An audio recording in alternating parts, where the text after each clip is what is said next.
Good morning friends. मैं हूं वंदना Bharti SMC से और आप देख रहे हैं कमोडिटी इनसाइट्स। कुछ क्वेरीज थी एमसीएक्स को लेके या एनटीडीएक्स को लेके। तो सेबी के न्यू रूल्स आए हैं, न्यू गाइडलाइंस के अकॉर्डिंग हम यहाँ पे आपको चार्ट के साथ अभी आउटलुक नहीं दे सकते हैं। इंटरनेशनल मार्केट में स्पॉट में क्या हो रहा है इसके बारे में एक ब्रीफ रखिए, और न्यूज क्या है, ट्रिगर्स क्या है मार्केट में, किस डायरेक्शन में मार्केट यहाँ पे मूव हो सकता है, इस पे हम ज्यादा ध्यान देंगे। और सबसे बड़ा बदलाव आज के दिन में आप देखेंगे, मैंने आपको कहा था कि गोल्ड में $2950 और $3000 के करीब गोल्ड जा सकता है।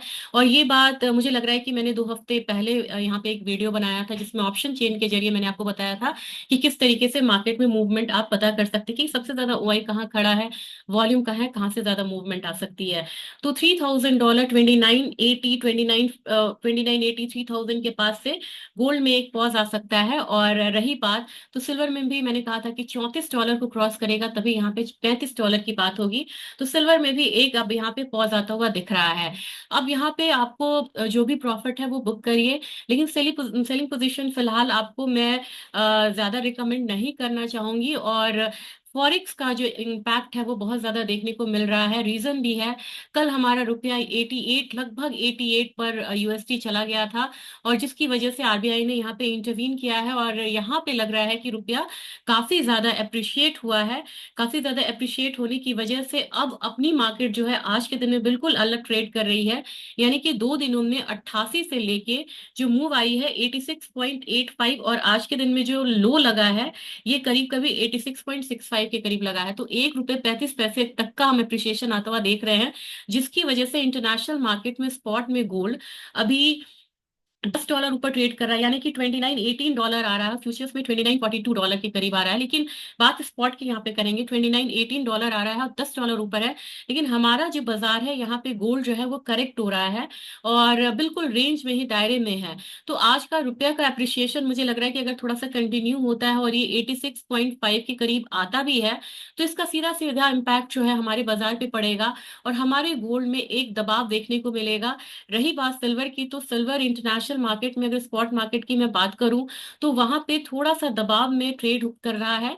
और यहाँ पे आज के दिन में आपको फिर से हल्की सी जो गिरावट है वो देखने को मिल सकती है। और अगर बात की जाए स्पॉट मार्केट में कि किस तरीके की मूवमेंट आएगी, तो मुझे लग रहा है कि $31.6 के करीब अगर उससे नीचे क्लोजिंग होती है, तो दोबारा यहाँ पे हम एक बार $31 के करीब मार्केट को आता हुआ सिल्वर में देख सकते हैं। तो ये एक समय है जहां हम ये नहीं बोल सकते कि बहुत ज्यादा यहाँ पे करेक्शन आएगा, लेकिन रैली में एक पॉज आता हुआ दिख सकता है।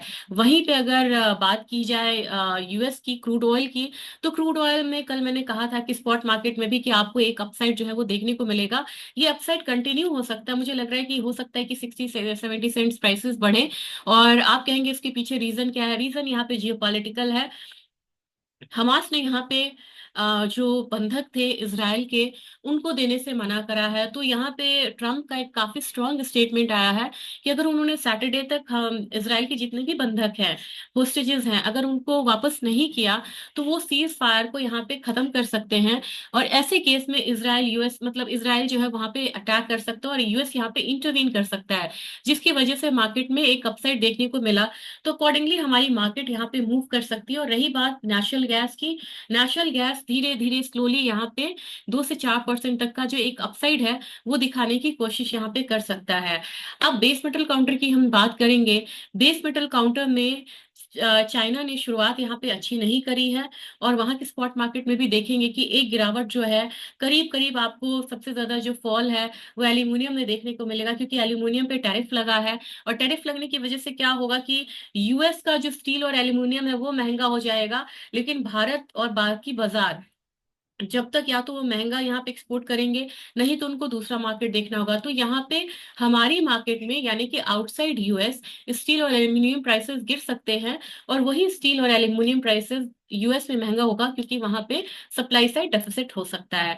तो मेरे ख्याल से यहाँ पे एल्यूमिनियम में प्राइसेस जो है वो थोड़ा सा डाउनवर्ड रहेगा। जिंक में भी मुझे लग रहा है कि आज का दिन, चाहे जिंक हो या फिर यहाँ पे कॉपर हो, थोड़ा सा जो डाउन साइड है वो यहाँ पे कंटिन्यू रहना चाहिए।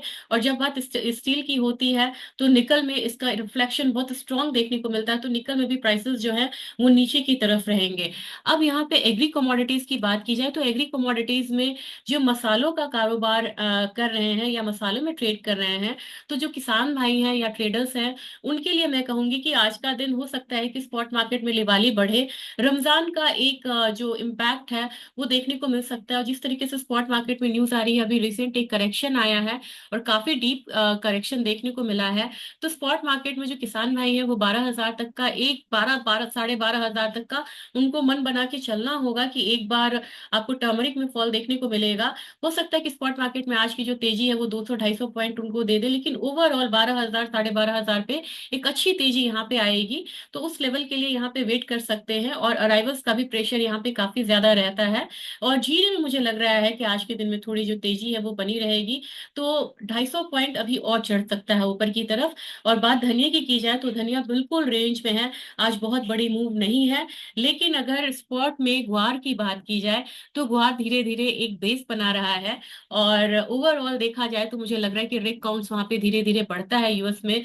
तो उसका इम्पैक्ट सीधे नहीं आएगा। काफी सारी क्वेरीज आई थी कि रिग काउंट बढ़ेगा तो उसका इम्पैक्ट आएगा, लेकिन इम्पैक्ट सीधे सीधे नहीं आएगा। एटलीस्ट जो रिग काउंट्स, मैं आपको रिग काउंट्स दिखाना चाहूंगी अगर इसमें आ जाता है तो रिक काउंट्स आपको धीरे धीरे जब बढ़ना शुरू होगा और अच्छे नंबर्स के साथ बढ़ेगा, तब जाके इसमें बहुत ज्यादा मूवमेंट आएगी। नहीं तो यहाँ पे बहुत ज्यादा मूवमेंट फिलहाल फिलहाल अभी ग्वार के स्पॉट प्राइसेस में भी नहीं है, जब तक कि वहां पे एक्सपोर्ट डिमांड जो है वो बहुत ज्यादा बढ़ के नहीं आता है। ये यहाँ पे ओपन नहीं हो रहा है। मैं कोशिश करूंगी कि मैं कल आपको रिक काउंट्स के नंबर चार्ट सहित मैं आपको डेटा के हिसाब से मैं आपको यहाँ पे दिखाना चाहूंगी। तो इस तरीके से आप ट्रेड कर सकते हैं। मेंथा में बहुत ज्यादा मूव यहाँ पे नहीं आ रही है। मेंथा ऑयल में स्पॉट मार्केट में यहाँ पे दिक्कत होती है क्योंकि सिंथेटिक मेंथा यहाँ पे बहुत ज्यादा रहता है। और थोड़ा सा भी अगर यहाँ पे प्राइसेस ऊपर की तरफ आता है तो वहां पे जो सिंथेटिक मेंथा है उसका बहुत ज्यादा प्रेशर आता हुआ दिख जाता है। तो मेरे ख्याल से अगर स्पॉट मार्केट की ही बात की जाए तो अच्छी तेजी कल के दिन में आई थी, लेकिन आज के दिन में उसी तेजी पे करेक्शन है। ये बता रहा है कि जो सिंथेटिक मेंथा जो अवेलेबल है वो इस मार्केट को काफी ज्यादा खराब कर रहा है। तो नीचे की तरफ हो सकता है कि 900 देखे, और अपसाइड जो है मेंथा ऑयल में वो 960 के करीब का रह सकता है। और कॉटन ऑयल सीड के एक रेंज में ट्रेड कर सकता है। और स्पॉट मार्केट में ही अगर हम बात करें तो मुझे लग रहा है 2750 तक प्राइसेस एक बार देखने को यहाँ पे स्पॉट मार्केट में मिलेगा। तो इसके साथ में अपडेट को खत्म करना चाहूंगी। इसे ज्यादा से ज्यादा शेयर करिए और अपना फीडबैक जरूर दीजिएगा। Thank you.